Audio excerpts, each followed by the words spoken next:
pero yo le pondría así, es el mejor de los intereses la certificación como una parte de evaluación propia profesional de la calidad que uno brinda.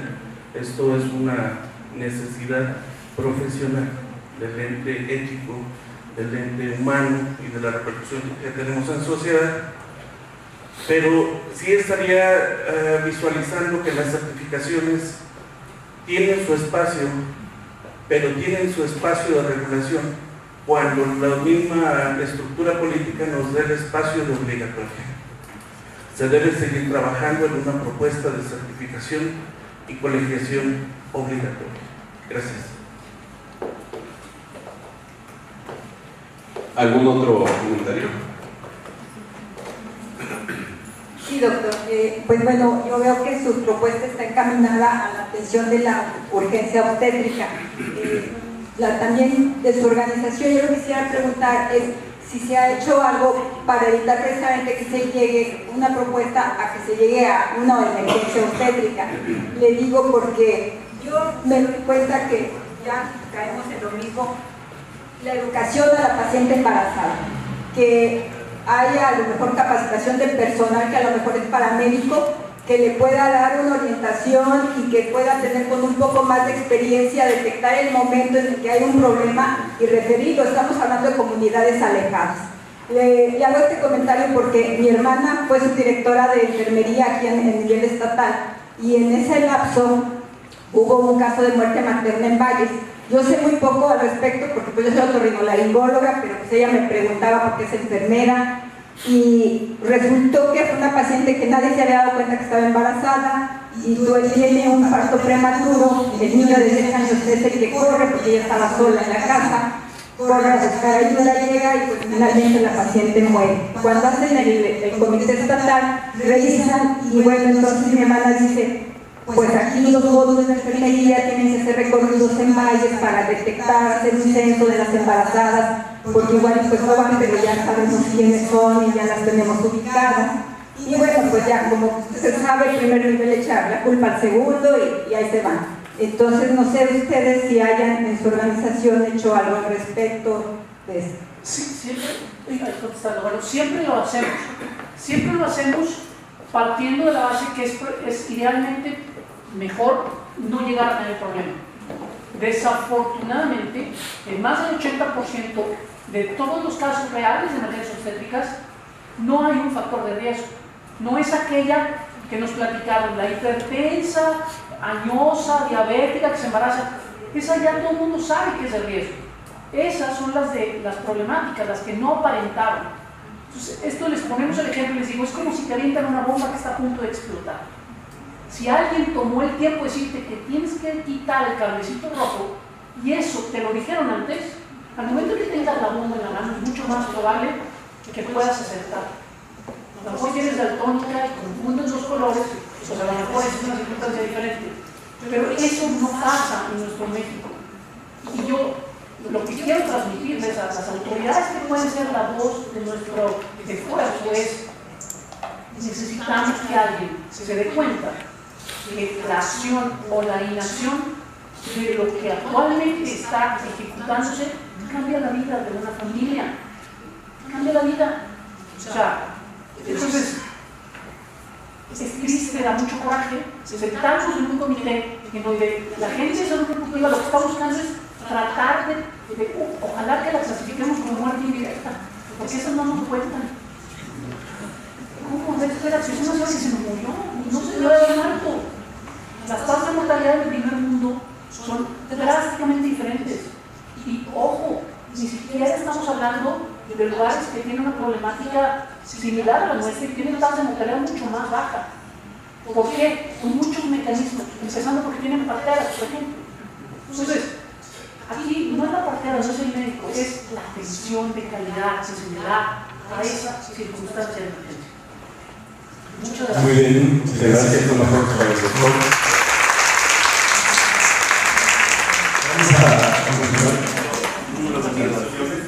Hay café disponible, café, uno por uno para continuar. ¿Sí? Vamos a escuchar al doctor Pedro Mario Grimaldo Valenzuela. Él es el presidente del Colegio de Ginecología y Obstetricia Infantil, y el tema que nos va a presentar es tamizaje temprano de riesgo obstétrico. Esto nos va a venir a complementar mucho de lo que se puede hacer en la mortalidad materna.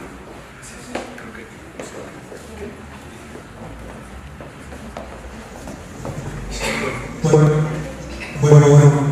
Y gracias, agradezco la invitación personal, pero en este caso yo represento a un colegio de ginecólogos de San Luis Potosí, que somos 119 socios. Quisiera empezar con el comentario que hizo Heriberto antes de terminar. Es verdad, muchos de acá hemos tenido la fortuna de ser padres y es cierto que hay pacientes que ya de entrada que uno conoce que se pueden comprar.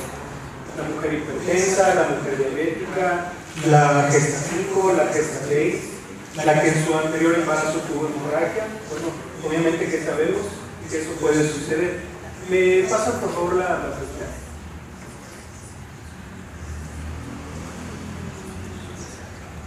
Bueno, miren, estas iniciativas que ven ustedes acá son iniciativas que surgieron hace algunos años en América Latina y en Sudamérica.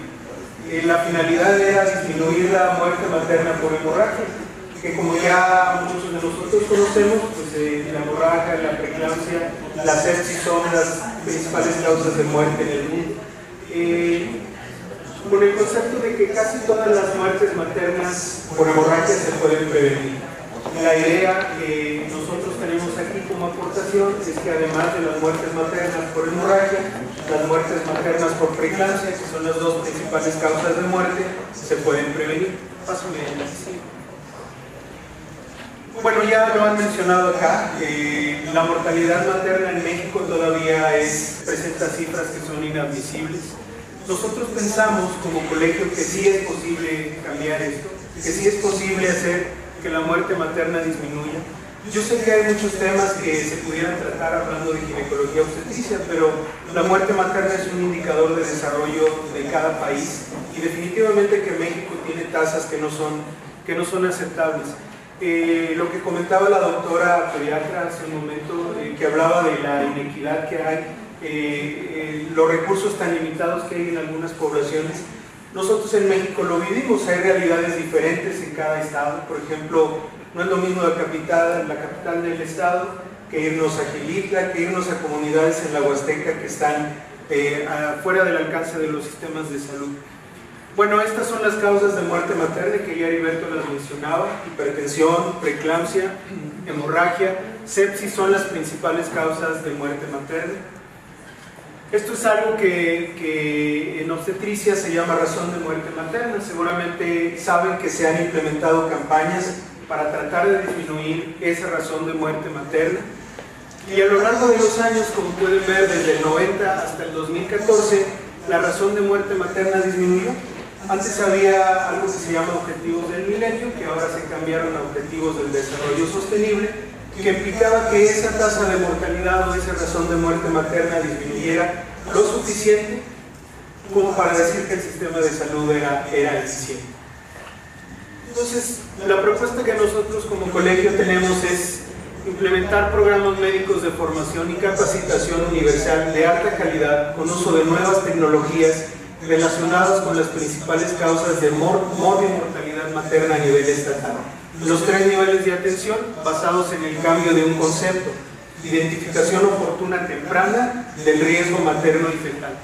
Obviamente que se requiere de la aportación asistencial a nivel estatal y federal, con una capacitación constante del médico y mecanismos de auditoría, capacitación a la paciente, particularmente en los aspectos de anticoncepción y derecho reproductivo.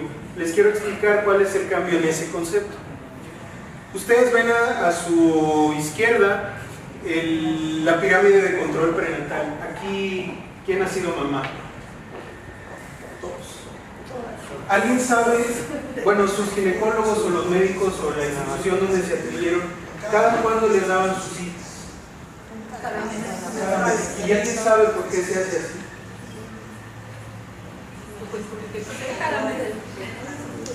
Cada mes, ¿verdad?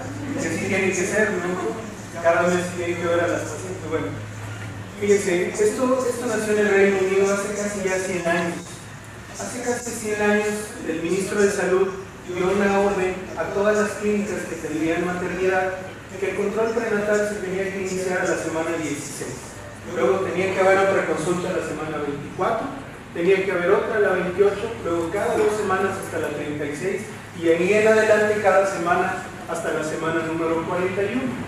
Esa fue la indicación y hasta hace algunos años, en el 2016, que se modificó algo del control prenatal aquí en México. Así se hacía y yo creo que todavía gran parte de los hospitales en los que trabajamos así se hace. No hay una razón por la cual se tengan que ver a los bebés cada mes. No existe. Eso fue porque así lo dijeron y así lo hemos replicado. El concepto que nosotros tenemos de identificación del riesgo oportuno es justamente eso. En la actualidad hay médicos capacitados con una formación especial en identificación de riesgo, hay tecnología, hay la utilización de métodos de laboratorio para identificar todo esto, de tal manera que la propuesta es esta que ven ustedes a su lado derecho.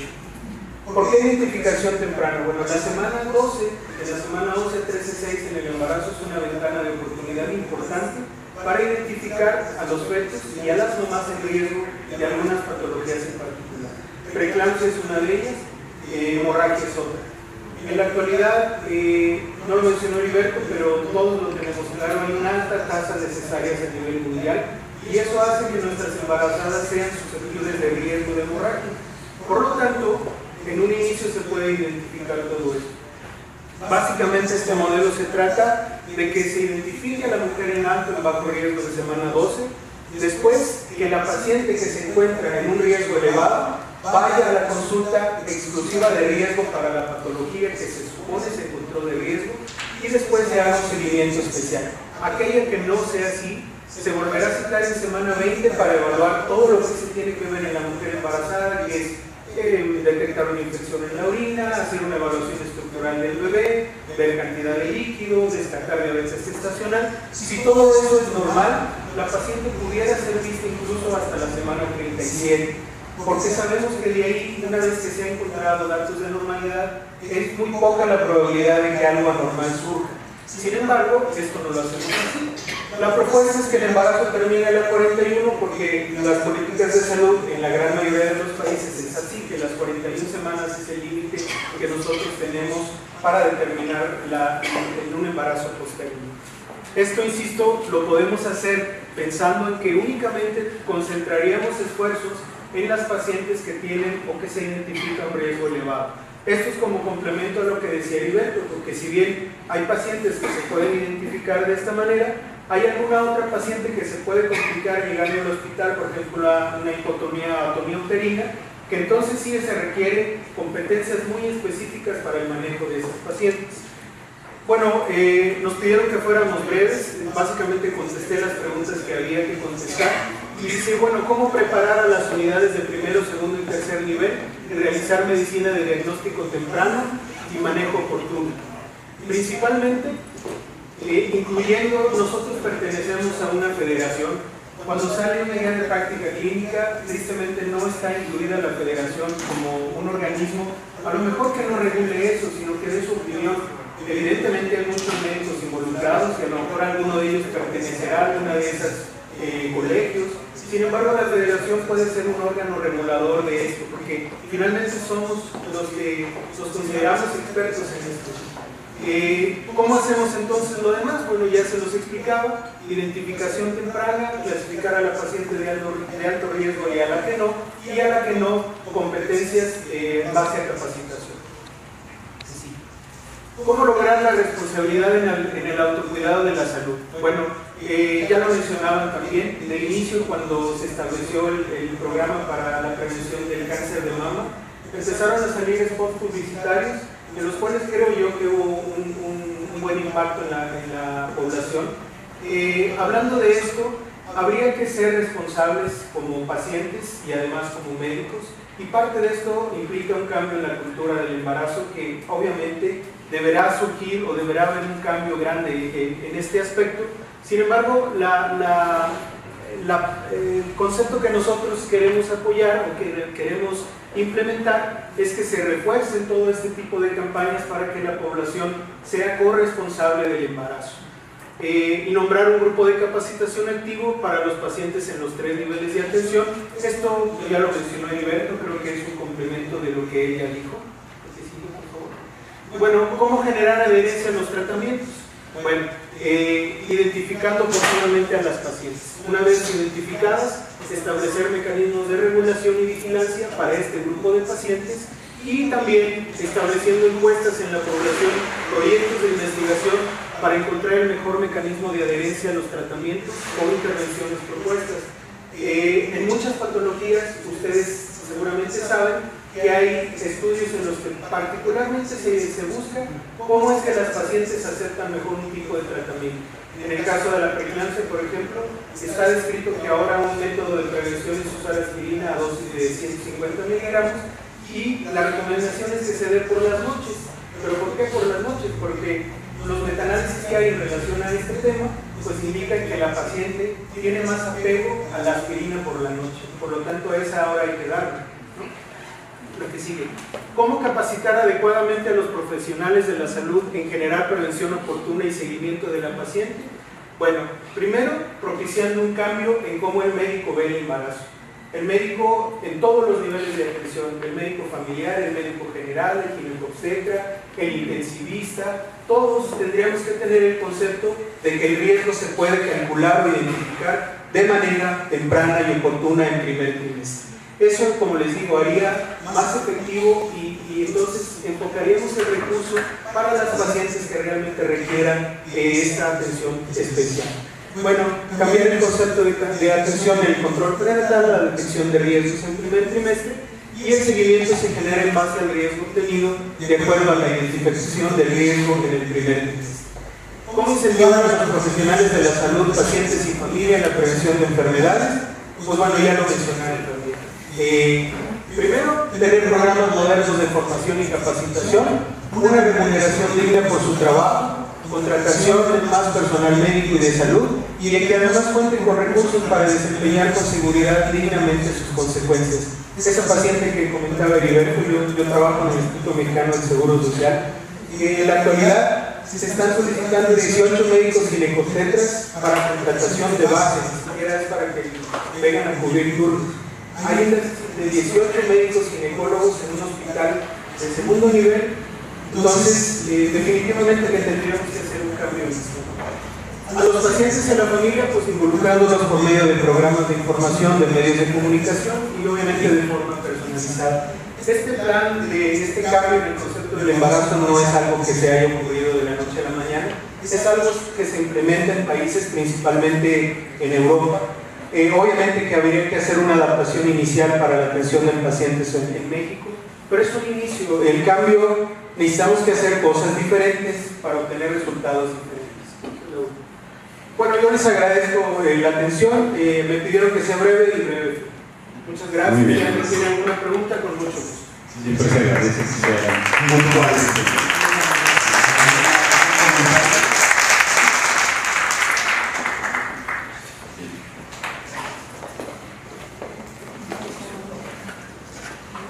Bueno, solamente nos queda 2 presentaciones y como me toca a mí, voy a tomar más tiempo. No, es que va a ser muy breve porque es algo que va muy ligado con lo que estamos manejando y pretendemos.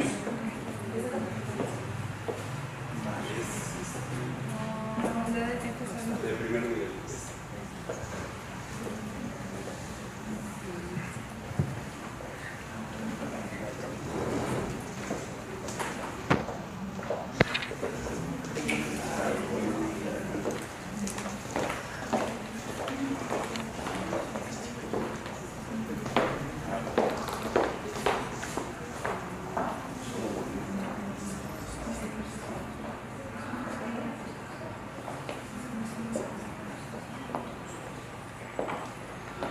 La vamos a dar por vista.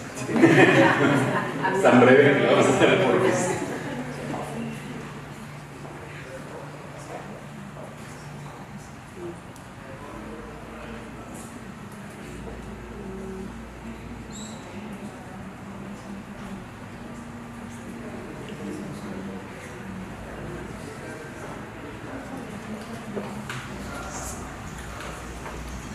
Paso a la siguiente, por favor. Mire que esta está buscando justamente igual a las unidades políticas públicas y el reforzamiento del primer nivel. Si partimos de que si el 80% de los problemas de salud, y así está escrito, se resuelven o se deben de resolver en el primer nivel de atención, debería darse prioridad a tener un primer nivel reforzado para tener una población sana. No hay país más fortalecido si su población está sana. Nos evita gastos, nos da mayor productividad. Y esto lo lograríamos trabajando en forma sectorial. No es solo el médico, no es solo el sector salud. Tendríamos que abarcar desde el hogar, de la escuela, para generar una cultura del cuidado de la salud. Ya lo decían hace rato, el médico no es el responsable de la salud. Más bien no es el responsable de la enfermedad, tendríamos que ser responsables de la salud. Cuando tú llegas, pues te voy a curar o te voy a prevenir. Debemos transitar de una medicina curativa a una preventiva, y más ahora a una medicina proactiva y predictiva, con toda la tecnología que tenemos a través de los trazadores, estudios clínicos. Ya deberíamos de predecir quién va a ser diabético, quién no va a ser diabético, ¿sí? La diabetes no se hereda, ¿sí? Heredamos los riesgos. El estilo de vida que llevemos es el que nos va a conducir a la enfermedad o a limitar el daño. Pero ¿qué necesitamos? Si de verdad pensamos y estamos convencidos que el primer nivel debe de ser la base, pues necesitaríamos tener una infraestructura sólida, ¿sí? En donde de verdad resolvamos el problema en el primer nivel y no tengan que estar saturados los servicios de urgencias por cuestiones que debimos de haber resuelto en el primer nivel. Entonces tendríamos que tener plantillas de médicos y enfermeras completas de acuerdo a la población que va a atender. De verdad no podemos responsabilizar a un médico o a un equipo de salud cuando está rebasado, que no nos va a resolver el problema, ni nos va a atender la enfermedad, ni mucho menos nos va a llevar a una población sana. Además, el médico no puede solo. Hemos estado equivocados, creo que toda la vida, en donde necesitamos hacer equipos interdisciplinarios, donde hay un médico, un psicólogo, un nutriólogo. Además, así lo dice la ley. En el caso de obesidad, lo dice, tiene que ser atendido el paciente por un equipo no multidisciplinario, interdisciplinario, en donde ya decíamos, un gerontólogo. No tenemos gerontólogos en ninguna unidad de salud. Hay en algún hospital probablemente hay uno o dos, un geriatra o dos geriatras si les va bien, y un gerontólogo. Pero si pensamos desde cuándo empezamos a envejecer, pues es desde que nacemos. Entonces tendríamos que estar haciendo acciones de mejora para no enfermarnos y lograr esta predicción de una vejez saludable. Pues no sabemos cómo vamos a llegar. Sí, presumimos mucho que hemos aumentado la esperanza de vida, pero la calidad de vida no. Estamos llegando diabéticos, hipertensos, artríticos y otras cosas más, ¿no? Bueno, además, tenemos que tener el equipo instrumental necesario y una base lo suficiente. Si no tenemos lo necesario, no vamos a curar la enfermedad. Pasamos a la siguiente. Necesitamos verdaderas campañas y permanentes de promoción de la salud. Ya decimos, debe estar regulado, pero además el invertir en promoción para la salud a través de la televisión, de todos los medios. No podemos competir contra la Coca-Cola, que saca 50,000 promocionales, contra uno o dos que sacamos en salud. Lo mismo con el sector del tabaco, pero siguen habiendo muchos profesionales que invitan al tabaco. O a lo mejor tendríamos que lograr que diga, así como el tabaco dice, puede provocar cáncer, tendríamos que lograr que la Coca-Cola o todos los refrescos pueden provocar obesidad o diabetes. Cooperativas escolares verdaderamente saludables. Realmente dio tristeza, sufrimos el engaño cuando se hizo todo lo de las cooperativas escolares y las empresas dijeron, bueno, sí vamos a cambiar, vamos a reducir las cantidades, ahora van a ser sabritas chiquitas. Pues sí, pero el niño se comía 3 en lugar de 1, ¿no? Entonces, y no solamente son las corporativas, tendríamos que hacer que trabajara un equipo también interdisciplinario en las escuelas con un activador físico.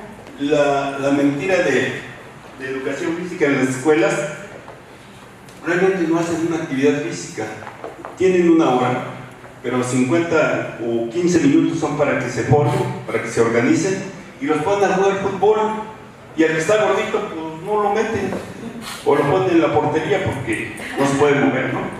¿Sí? Entonces, todas esas cosas tendrían que estar normadas, tendría que haber un psicólogo.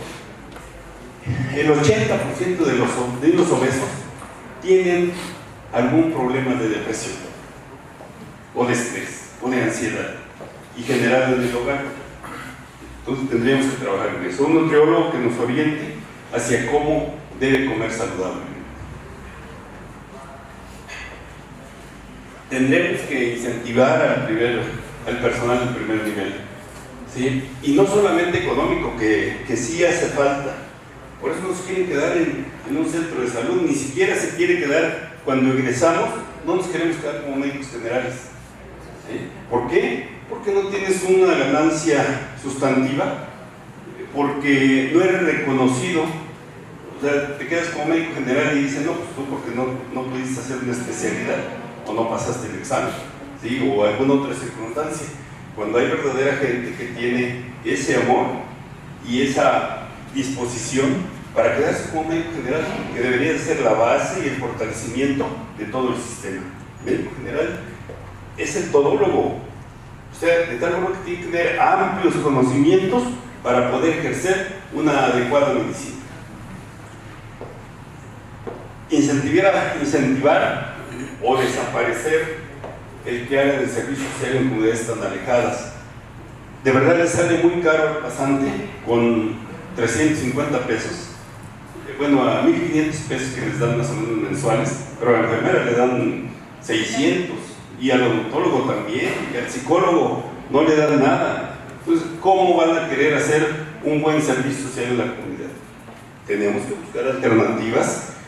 Además, les exigimos que sea responsable el médico, que sea director, cuando no tiene ni la formación ni las ganas de ser director, ¿no? Porque está pensando en pasar el examen, en estudiar y ser especialista.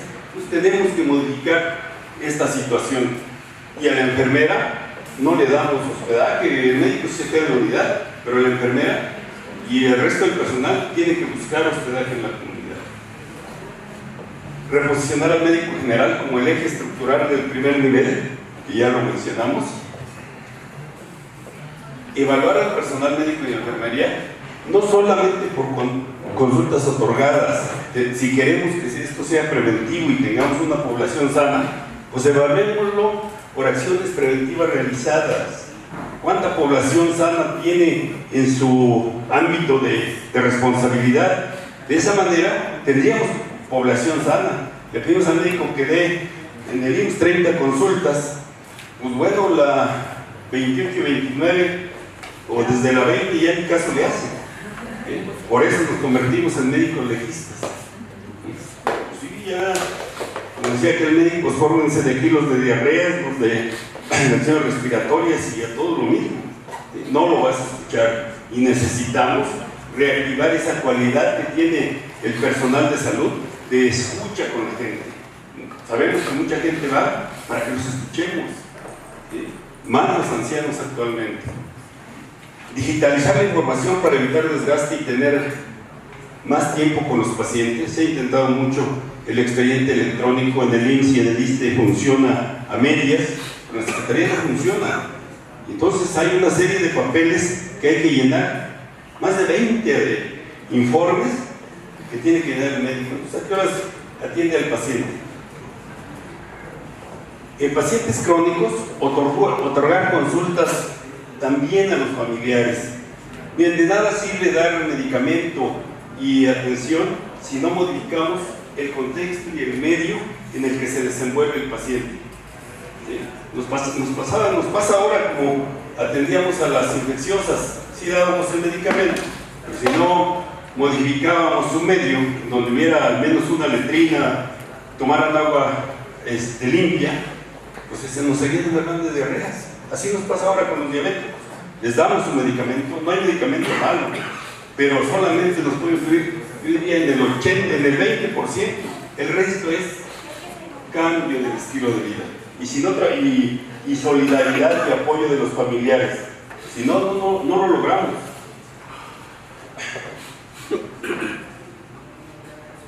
Bueno, tenemos que buscar una alternativa de que no se queden las unidades solas, ni haya cargas de trabajo por incidencias en el personal. No hay bolsas de trabajo. Se va una médico o enfermera por gravidez y los 3 meses no hay quien la cubra, y el resto del personal tiene que hacerlo. Formación de personal con enfoque en la atención primaria.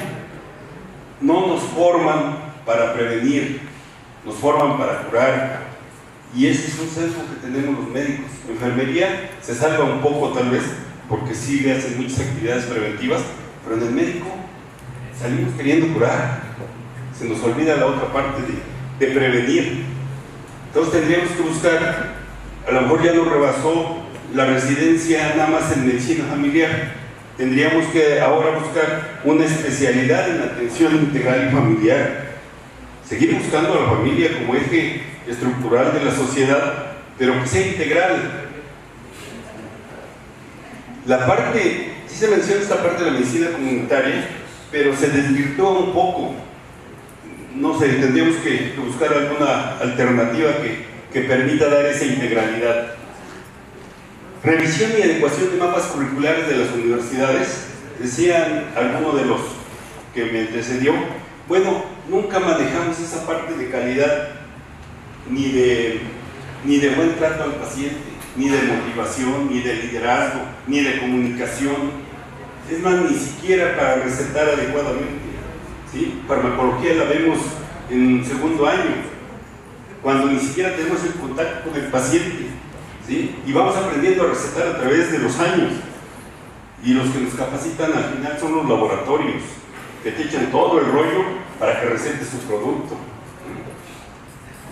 No ingresar a la residencia de manera inmediata. A lo mejor también lo mencionaron, valdría la pena realizar un trabajo de campo antes, que tuviera la experiencia y conocimiento de la comunidad.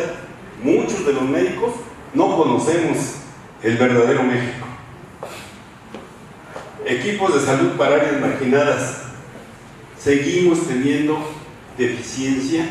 Pues esta cobertura universal, pues no es cierto, ya lo mencionaron. No puede ser cierto ni siquiera en la ciudad, cuando tengo que esperar para una cita más de 2 meses, o para una cirugía más de 2 meses, o para un laboratorio 6 meses. 6 meses. Ya diríamos en psiquiatría que todavía a lo mejor hay mucho tiempo, entonces no puede haber esa cobertura, no tenemos esa cobertura universal. Creación de servicios de atención continua en áreas estratégicas. El IMSS tiene esta parte, que si la analizamos a lo mejor podría servir para el resto y no saturar los hospitales.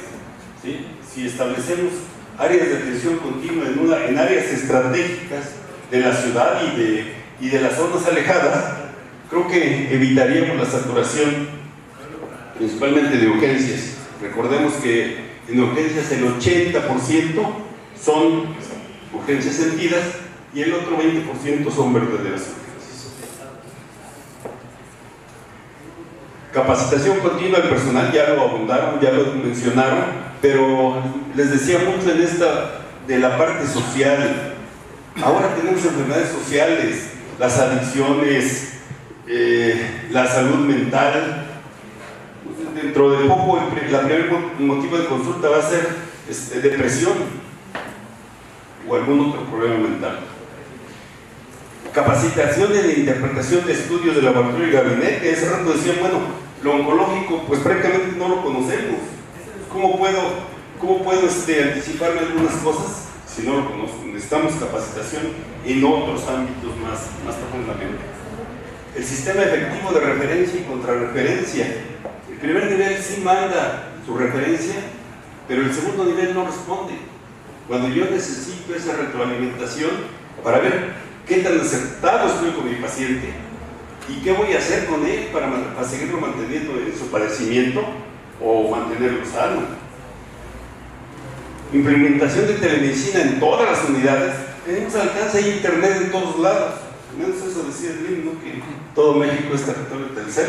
Entonces tendríamos que tener internet en todos lados para que de verdad recibamos asesoría de especialistas que como médicos generales no tenemos a lo mejor por qué saber, pero sí tenemos la obligación de pedir interconsultas. Mayor compromiso y aportación estatal. Muchas veces los estados se desentienden de la problemática social que vive su estado. Mejores incentivos anuales a los trabajadores, jubilaciones o pensiones homologadas entre instituciones. No puede ser que por ejemplo, el IMSS se jubile con todas sus prestaciones y dicen los derechos, yo prefiero ya jubilarme porque voy a ganar más. Pero alguien del ISSSTE o de la Secretaría, vean la población anciana que tiene porque no se quiere jubilar, porque le reduce casi el 40% de su salario. Promover investigación y que ésta sea remunerada, de verdad vale la pena, porque yo hago investigación pero por hobby, o sea, me gusta y publico y hago, pero la publicación en México es la más baja de Latinoamérica. Entonces, tenemos que transitar hacia eso. ¿Sí? Muchas gracias.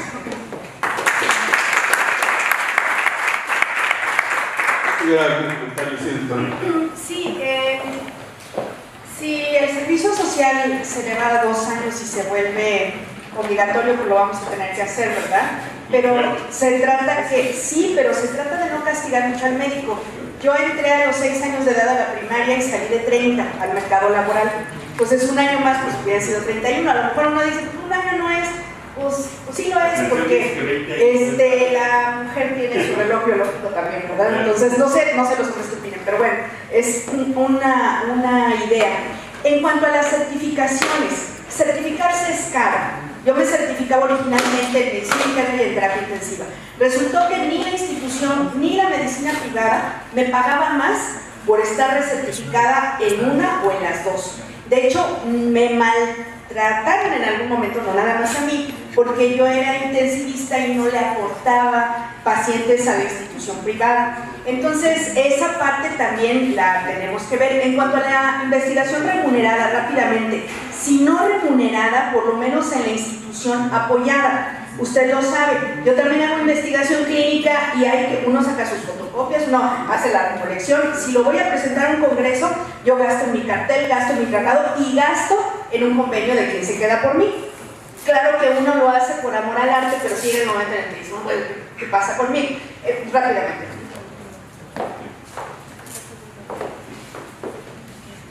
Sí, doctor. En cuanto, a las políticas públicas, yo creo que sí hay que centrarse mucho, sobre todo en la educación.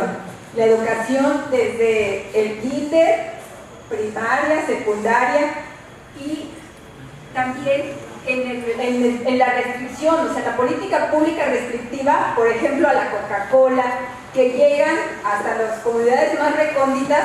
No sé, a lo mejor hacer un estudio, ¿qué población hay? Y que se diga, tienes permitido distribuir cierta cantidad de producto porque esta población, restrictivo al principio porque en lo que se educa la población, posteriormente la población ya estando educada, pero esto va a llevar un lapso de tiempo, la misma población va a ir bajando el consumo, pero en un inicio sí se necesita restringir. Entonces sería eso, así como que por los dos lados cerrar la pinza. Bueno, perdón.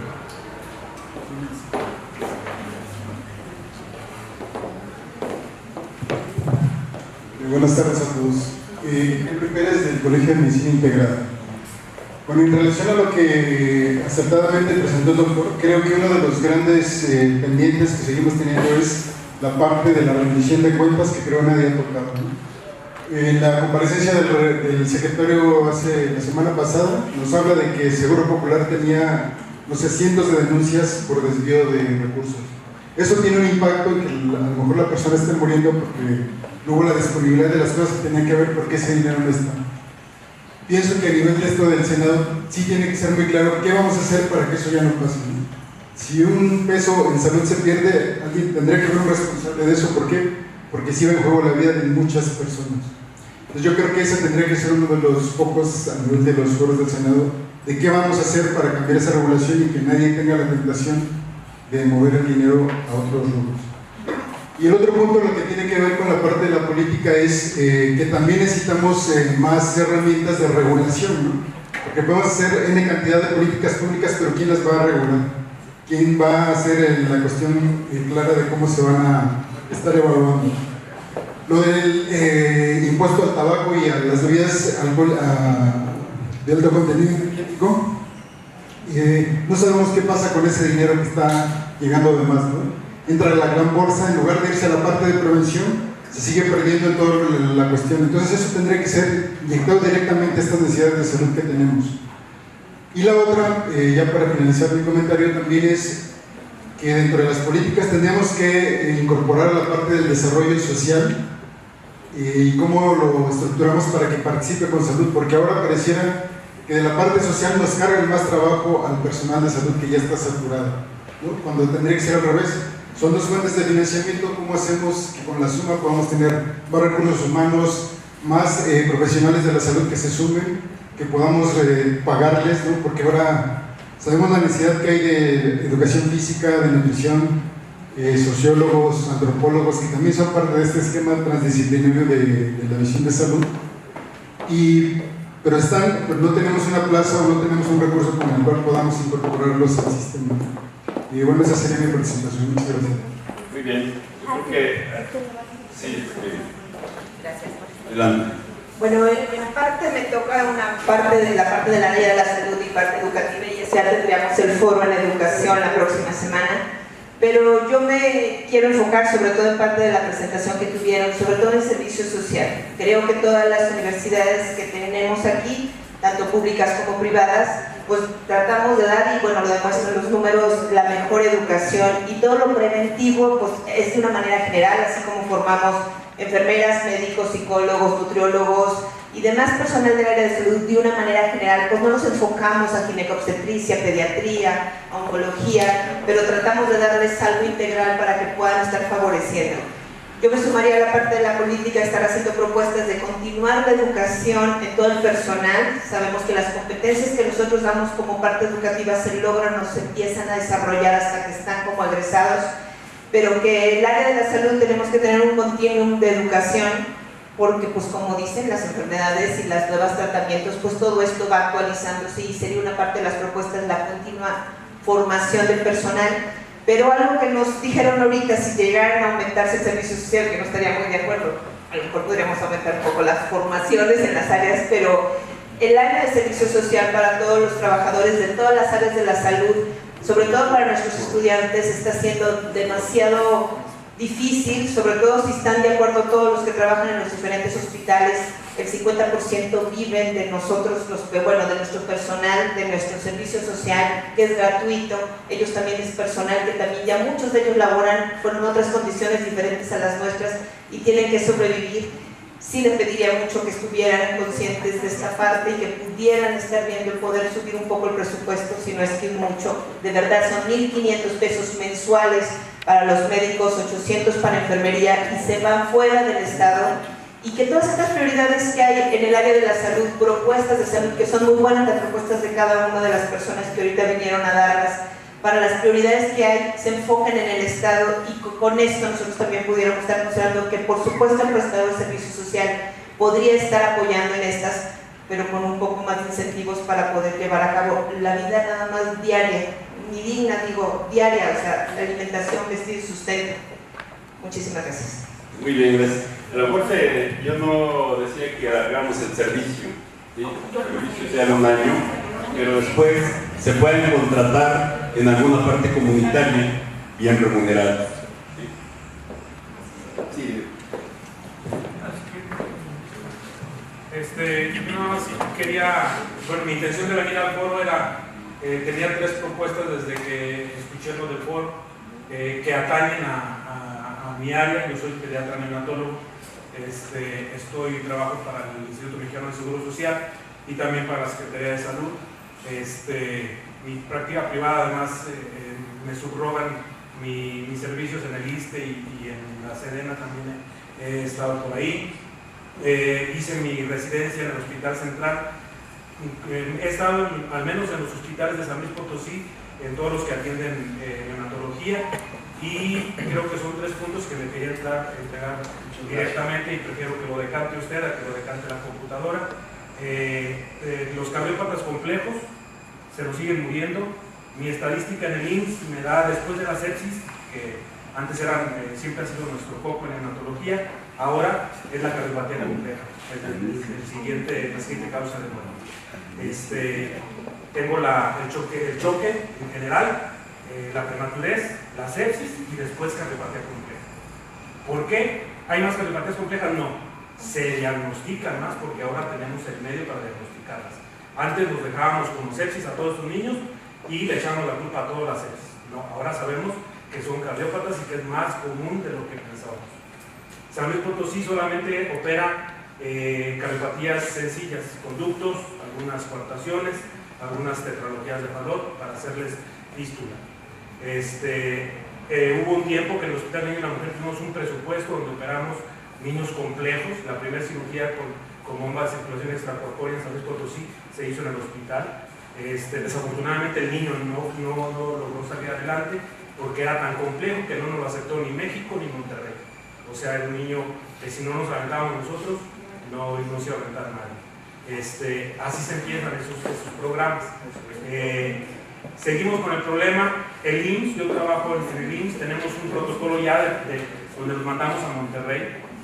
En la Secretaría de Salud, si no se puede resolver en el Hospital Central, es un problema porque no se puede enviar. A veces hablamos a México, a veces hablamos a León, a veces hablamos a Guadalajara. ¿Sí? No tenemos un sistema de referencia bien establecido como el del IMSS, por ejemplo. No es perfecto el del IMSS, ¿por qué? Porque me puede tardar 5, 6 días, 2 semanas en darme luz verde para que yo mande ese niño, porque no tienen lugar, ¿sí? Y se entiende. Entonces una propuesta es un programa de cirugía para estos bebés, independientemente de su afiliación de derechohabiense. Tenemos el problema de la prematurez que nos genera la retinopatía del prematuro. Igual, el Hospital Central tiene un programa muy bien establecido, nos apoya a nosotros como el IMSS, pero tenemos que trasladar a los niños allá a la revisión.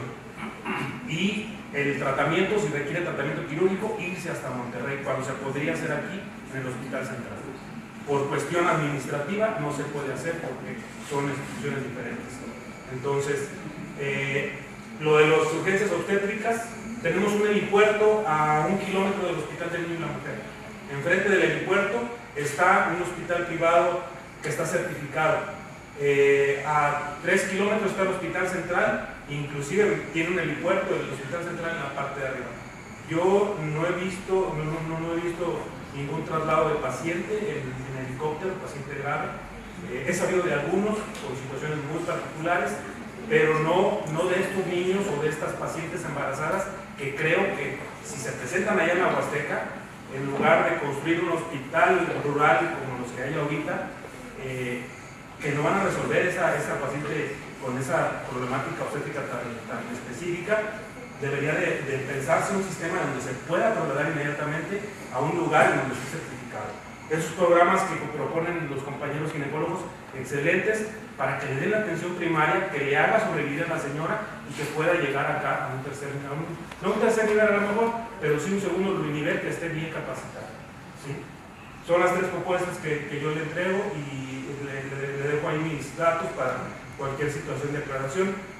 Son de mi área y hay muchas otras cosas que se podrían mejorar, porque cada quien tiene sus propuestas del área y entendí yo que era la finalidad de la plática. Y pues quiero agradecerles las ponencias que dieron el doctor Bisaola. Creo que es un programa que ya está implementado en países del primer mundo y funciona excelentemente bien. ¿Sí? A mí me tocó verlo en Alabama y nada más rápido platicarles, una paciente que choca, hablan al hospital, ya estábamos allí esperando un urgenciólogo, llegó la revisión del urgenciólogo, no tiene nada, entra el ginecólogo, hace el ultrasonido, no tiene nada y nosotros estábamos ya preparados por si la tenían que desembarazar ahí en donde llegó, en la derecha. ¿sí? Teníamos todo el equipo de reanimación porque la señora estaba embarazada, ¿sí? Entonces fue un equipo, un movimiento que te quedas, híjole, impresionado, ¿sí? Cómo lo hacen, que cuando ya la estaban esperando a la paciente, nosotros todos ya estábamos ahí en el hospital esperando, sino que llegaba y decía que le va a empezar toda la demás. Eso yo creo que nos falta y no se requiere en realidad tanto dinero, se requiere organización de lo que ya tenemos. Gracias. Muy bien, muchas gracias. Vamos a continuar. Es la última presentación y va a ser con la licenciada en enfermería Amnesia Esmeralda Rodríguez Gallegos. El tema es atención del embarazo, parto puerperio y el parto humanizado. Adelante, licenciada.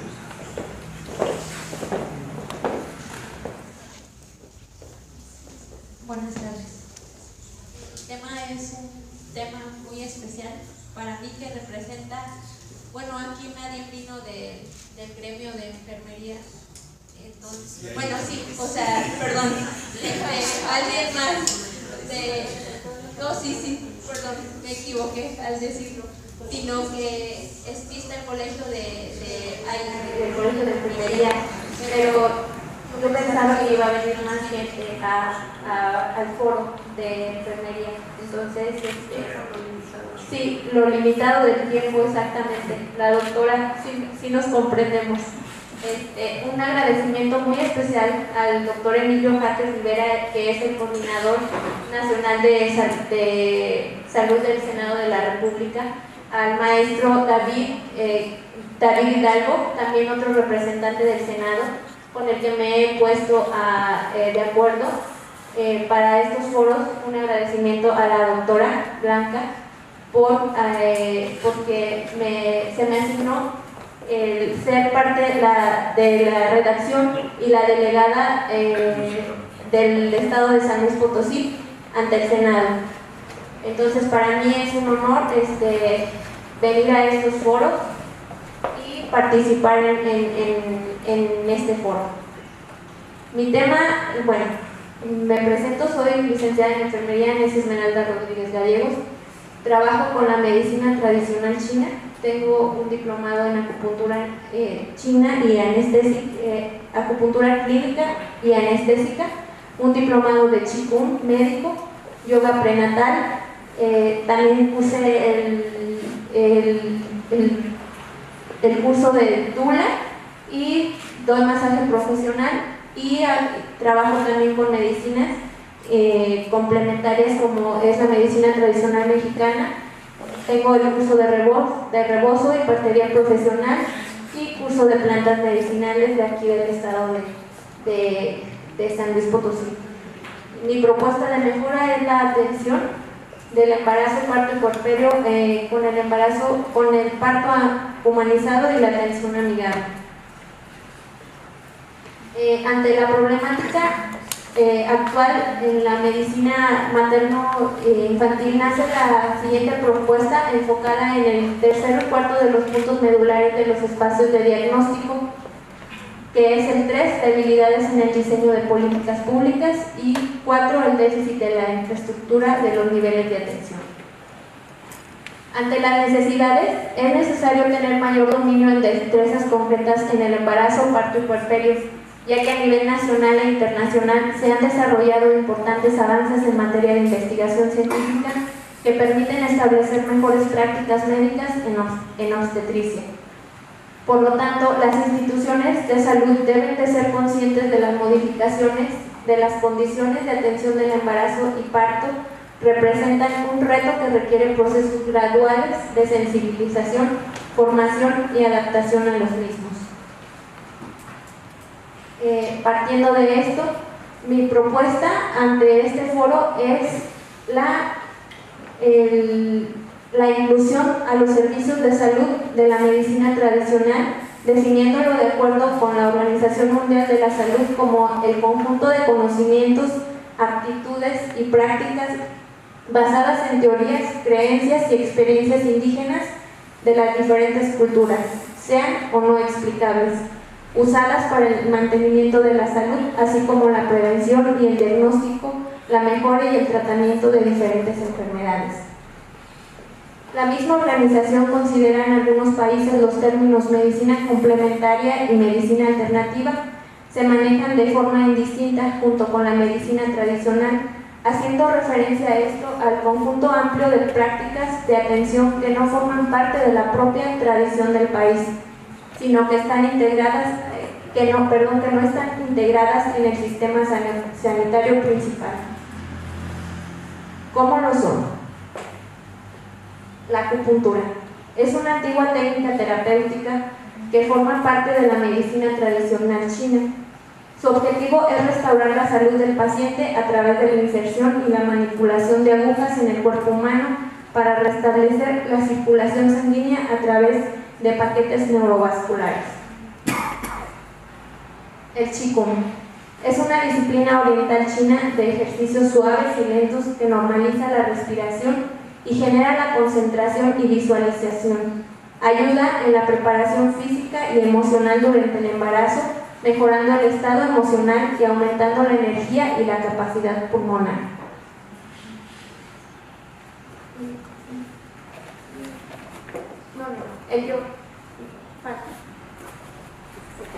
Sí, es un método originario en la India que consiste en la meditación y en la respiración y movimientos suaves. Durante el embarazo aumenta la capacidad respiratoria y fortalece la musculatura abdominal y la espalda. Disminuye la presión arterial e impacta en la relajación y frecuentemente en el estado emocional de la mujer. La homeopatía es una técnica terapéutica basada en la observación clínica completa y rigurosa que conduce a la prescripción de medicamentos cuyas indicaciones proceden a la farmacología, fundamentada en el fenómeno de similitud. Durante el embarazo se prepara el estado físico y emocional de la mujer en el trabajo de parto para controlar la intensidad de las contracciones, mejorar los estados de ánimo de la paciente, coadyuvar en la expulsión de la placenta y el tratamiento de hemorragias y para facilitar la cicatrización de las laceraciones perineales en el puerperio, para la depresión postnatal y problemas de la lactancia. La aromaterapia, la aplicación de aceites esenciales vegetales que influyen en el estado emocional de la mujer en el embarazo y durante el trabajo de parto.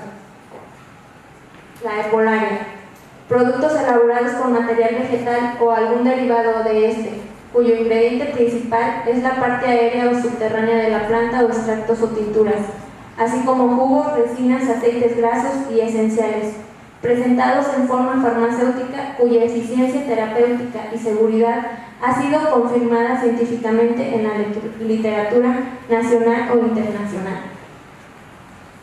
El masaje es un conjunto de manipulaciones, amasamientos, fricciones, presiones e impactos con un cierto ritmo e intensidad, realizados en diversas partes del cuerpo con fines terapéuticos. La partería profesional. La importancia de una demanda de atención al parto con respecto a sus tradiciones. La importancia de la participación de la partera, de su pareja o dula, de las posiciones verticales, el uso de rebozo y las manteadas, y de métodos no farmacológicos para aliviar el dolor durante el trabajo de parto. Ante este escenario, es vital incrementar los esfuerzos y dar un renombrado impulso al fortalecimiento de los servicios de salud, mejorando su regulación, organización, cobertura y calidad a fin de avanzar más rápidamente en el logro de los retos establecidos ante las necesidades de la salud materno-infantil de la población mexicana. En este contexto, se incorporan aspectos relevantes enfocados a la salud materna y a la prevención de la mortalidad materna y perinatal. Finalizo con la petición de este foro con la incorporación e implementación de las terapias alternativas a la norma 007 para la atención del embarazo, parto y nacimiento como proyecto de mejora en la viabilidad en el diseño de políticas públicas e infraestructura en los servicios de salud. Bueno, aquí este punto fue, este trabajo es un trabajo de investigación que me ha costado muchísimo poder implementar. Fue una parte de un trabajo de mejora de la universidad y he tratado de implementarlo en el